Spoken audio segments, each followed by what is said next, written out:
Hello, everybody. I am Thomas Gray, Principal Transportation Planner here at the Houston-Galveston Area Council. I'd like to thank you for your interest in the Liberty County Mobility Study.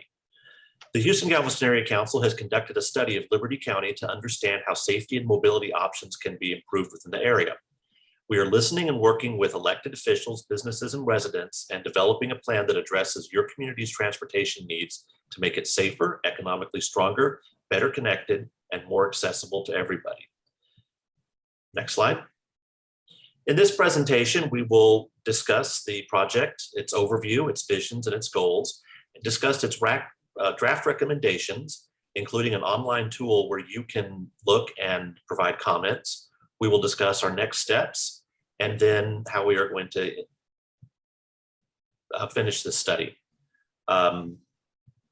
With that, I'd like to turn things over to Michael Feenley of Kimley Horn Associates. He is the project manager of our consultant team to further walk you through the study. Thank you, Thomas. I'm Mike Feeney with Kimley Horn. I'm joined by Andy Vickers and Josie Ortiz, also Kimley Horn, a couple planners. And just really quickly to review, we've been doing this study for a year. The purpose in the study area, it's a countywide study focusing a lot on the three big cities of Cleveland, Dayton, and Liberty. We're analyzing the existing transportation network. And we're also going to look at existing and future land use and growth scenarios so we can plan for the future, improve mobility, both near term and 20 years down the road. There's an overall vision for the study, and the vision for the Liberty County Mobility Study is to address county needs through multimodal transportation, development, and economic policy, all while meeting H-GAC's overarching goals of mobility, safety, and economic opportunity. And we're measuring them against some goals. H-GAC uses goals related to safety, state of good repair of the transportation assets, moving goods and people efficiently, regional economic competitiveness, and conserving and protecting natural resources on most of their projects. Where we're at is, again, we started this over a year ago. We've all gone through the coronavirus and being at home, and now we're back together and happy to be here. We came to you once before, got a bunch of comments. We've worked with the steering committee and stakeholder committees, and we're coming back and presenting some draft recommendations. We'll ask you for comment. We'll go back to the steering committee and stakeholders, and then finalize the study. Steering committee is comprised of representatives from Liberty County, cities of Cleveland, Dayton, and Liberty, as well as TxDOT and H-GAC, and they've been providing overall guidance and comment on the study and the improvements. We also have a set of stakeholders from these general pillars of the community: businesses, schools, law enforcement, government agencies, developers. And these are some of the people that we've talked to. We've involved the railroads, the fire departments, the Port of Houston, developers. So we've gotten a wide cross section of input, and now we're asking you for more input. Back on March 18 to June 1st, a year ago, we had a website up. People placed comment pins on the map. We read them, and this is where you can see a lot of them clustered around the three big cities, plus a few outlying areas where there's some congestion. We did a survey, and we heard from you that about half of you thought the roads were in good or fair condition, and the other half thought they needed some work. The main issues were congestion, safety, and then additional connections and alternate routes when there is congestion. We had some separate meetings with each of the three major cities in the study area to get direct input from them on things that were affecting their daily operations, their potential for growth. We met with the engineering, planning, city management, and the county judge and county engineer also sat in to provide some guidance for the entire county. There was, as you can see here, I'm not going to read through them all, but this is not a thoroughfare plan, but we did look at some potential future thoroughfare connections. We got input from Cleveland, Dayton, and Liberty on these. We will have maps available for you to mark up, and we have an online tool we'll talk about in a little bit where you can leave some comments on this type of connectivity. And now we'll provide you with some high-level highlights before we get into the details. This is a conceptual set of bypasses for Dayton. Dayton requested we look at some bypasses. It is feasible to bypass Dayton. Don't worry too much about the exact alignment, but there is the potential to take some traffic off of 90 through downtown and improve operations, as well as get trucks to where they're going and avoid some railroad crossings. Active transportation, you'll see and when you go into the online tool, we looked at some sidewalk improvements, bicycle improvements, as well as proposing a new park and ride lot near US 90 where people can connect to transit services to get points west. Talked about the thoroughfare a little bit earlier. While this is not a formal thoroughfare plan, our recommendation is the county should take what we've started and conduct an official thoroughfare plan that's vetted by the public and the commissioner's court. And these were some of the connections. The dash lines are things over the next 20, 30, 40 years where this area will probably need some roads as development occurs. So you can take a look at this on the maps side of the stage or online if you're on the online tool. And with that, I'm going to have Andy Vickers from Kimley Horn go through some short and long-term improvements at intersections. Awesome. Thank you, Mike.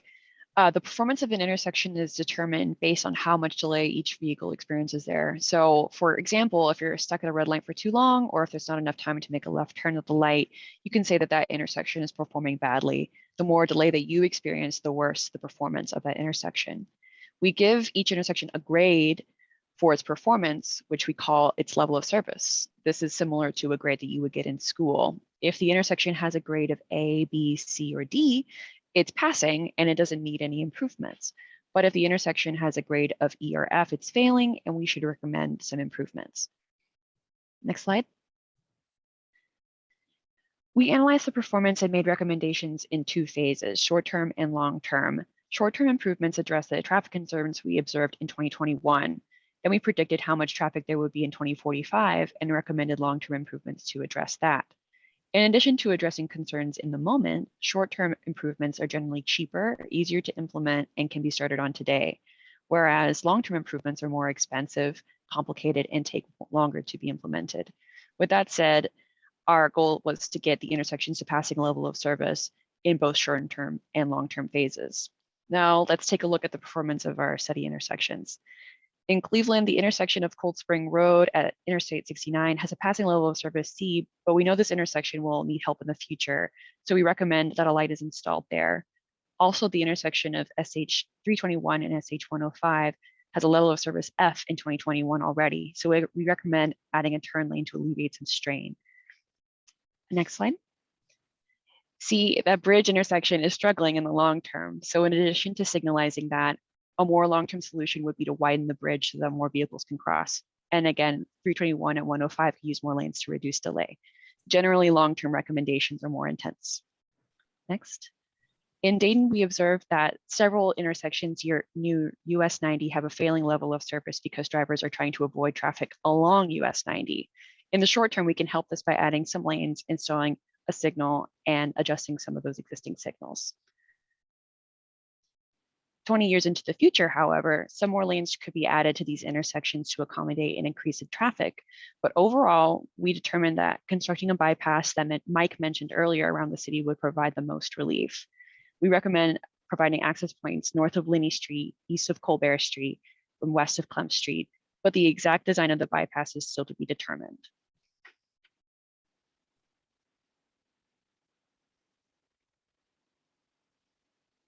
All right. Our recommendations in Liberty are more or less the same, with minor improvements in the short term and more major improvements in the long term.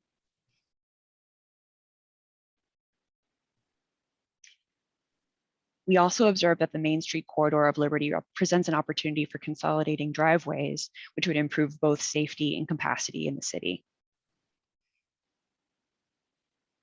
Now back to you, Mike. Thanks, Andy. We also took a look at the existing policies and practices throughout the county and the cities. And this is a set of platting and development improvements we think could happen to make sure that plats are done similarly. There's more consistent regulations on general street requirements, sidewalk requirements, a set of standards that are similar. So we're going to make this recommendation that the cities adopt Liberty County regulations and standards, and they can actually add more to it if they like. But this will have development occur in a little higher quality and more orderly fashion in the future. And as you've seen in the last number of years, there is development coming out your way. So why not coordinate it and have it work better. And with that, I'll let Josie Ortiz talk about an online tool we developed. But before she starts, we need your comments back by May 26th. That gives a couple weeks for you to go in here. You can use the online tool at home. We have some laptops off to the side here. You can have someone walk you through it and make some comments now, but they'll show you how to use the tool. So Josie. All right.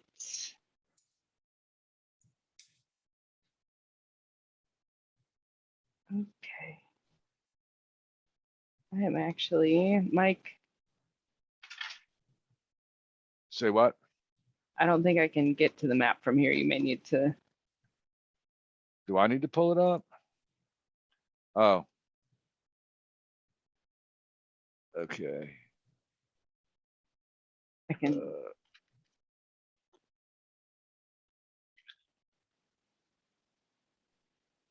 Can you see it now? Yes. Okay, let me try to take control now.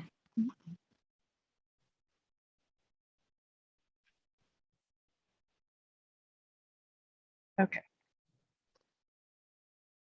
Hello, everybody. I'm Josie Ortiz. I am a planner with Kimley Horn. We've created this public online feedback map where you can see the recommendations that we have made thus far. We've published these recommendations on this map so we can get your feedback. This map allows you to see the recommendations and leave comments all in the same place with no sign-in required. So when you get to the website, it will load in the center of the screen, and you can see this yellow dashed line indicates the study area, which are the limits of Liberty County. In the background, you'll see different colors. These just represent the different cities within Liberty County. This is more for your reference. You can also see yellow dots. I'm going to zoom in a little bit here. If it'll let me, there we go. So you'll see the yellow dots on the map. That is where we've made recommendations for intersections. And then the colored lines indicate where we have made recommendations for corridors or roadways. So if you click on one of these lines, we're going to start up here, actually, in the Cleveland area. On Houston Street. So if we click on Houston Street, a pop-up window will come up on your screen, and you'll see this link here to a PDF. So when you click on that, a separate window will open up with our recommendations. So you'll see some existing conditions down here on the bottom. So how much capacity the roadway can hold, crash data, and then characteristics of the roadway itself. It'll also show you where within that city the corridor or intersection is located, indicated by this bright green segment. And then in the middle here, you will see our recommendations. So this is the existing aerial, the existing cross-section, and cross-section just means the number of lanes that are in the roadway, and then our proposed cross-section. So you can see it's an existing 3-lane roadway, and we are recommending 5 lanes, 2 travel lanes, a center turn lane, and then 2 walking paths on either side. And then it will describe the short-term recommendations and the long-term recommendations within that PDF. And that is the same for corridors and intersections. Some of them will not have the proposed cross-section, and that's because we're not proposing any changes to that roadway. So if you see anywhere there's missing a box here, it doesn't mean that we forgot. It just means that we're not recommending something there. So to navigate the website a little bit, here we have some different icons at the top right of the screen. This first one is the legend. So this just tells you what is existing on the map, what do all these colors mean. So you can scroll down and that will explain it all. Here we have the layer list. So we have only turned on by default some of these layers. There is more information hidden in here if you want to explore. So you can turn on existing sidewalks and you'll see these dark blue lines come up. And also where we're recommending sidewalks or bikeways. And you'll have to scroll in to see some of those. So you can explore that a little bit. This smart editor is where we make comments. So corridor profiles and intersection profiles. So let's say you clicked on this Houston Street and you saw something that we recommended and you agree or don't agree, please leave us a comment. So You can click on this blue corridor profiles because Houston Street is a corridor, and click where you want to make the comment, and you'll see that dot appear. You can come in here and click or type in your comment. So I do not agree with 4 travel lanes, and then you can proceed to say why, and then you'll click save, and that will save the comment right in the map. We are screening these comments, so your dot may not appear as soon as you leave it on there. We have to go in and just screen them for profanity. So once we've reviewed your comment, it will pop up on the map and you'll be able to see it like you see those here. And then one more cool trick on the map. So that's the smart editor. When you're done commenting, you'll just close this box. There's also a measuring tool. You can measure widths and areas. And then over here, if you know where you want to leave a comment, but you're not so great with navigating the maps, you can actually type something in here and it'll bring you right there. So we can say Liberty County Courthouse. And if you click on that, it'll take you right to the courthouse area. Oops, except that's in Georgia. Good example, Josie. Liberty County, Texas. So we'll just navigate back to the city of Liberty County. So that'll bring you to where it's highlighted. That's also incorrect. I'm sorry. But if you know the address, you can type it in there. It'll bring you right to the location. And another thing to note is that there are locations that overlap. So let's say I'm trying to click on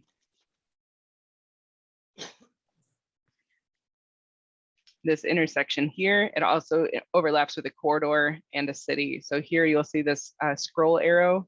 So right now it's talking to me about Main Street. So you can click on that and get the information. But if that's not the thing that you were clicking on, you can click this arrow and it'll scroll to the next layer of information. So that's now Liberty County. And if you click one more time, you can get the information on the corridor. And that is all the information about the map. I will turn it back over to you, Mike. Great. And one thing just too, when you're coming in here, making your comments, if you want to click on the intersection, this one, if you could put in your comment, I agree, and also put in your name. We'd like just to know who's given the comment. And if you work for an agency, you can put the agency name in there, and don't forget to click save, and your comments recorded as Josie talked about. It's a neat little tool. We've been using it. It's very intuitive. You have until May 26th to use it, and you can use it from home in the evening at your leisure and have a beverage of your choice while you're leaving it. So we have some laptops on the side. We can walk you through it if you'd like some clarification. So that's where we're at. So here, back to the schedule. You've got a couple weeks to give comments. We're going to take those comments and review them and address every single comment. And as I said, we'll go discuss those with the steering committee, your comments. We'll finalize improvements and intersections along corridors, policies, procedures. We'll prepare a draft report that'll go back to the steering committee and to H-GAC, and they will give that the once over again, and then we'll issue a final report. So we appreciate you all hanging in here this time, doing the first set remotely, second set, we're glad to be out here in person with some of the folks. So again, we've got the meeting tonight. There's one in Cleveland next week. We'll have the steering committee meeting, draft report, more review, and a final report. And we'll produce a quality product that will help the county for the next 20 or 30 years. Thomas, do you have any closing remarks?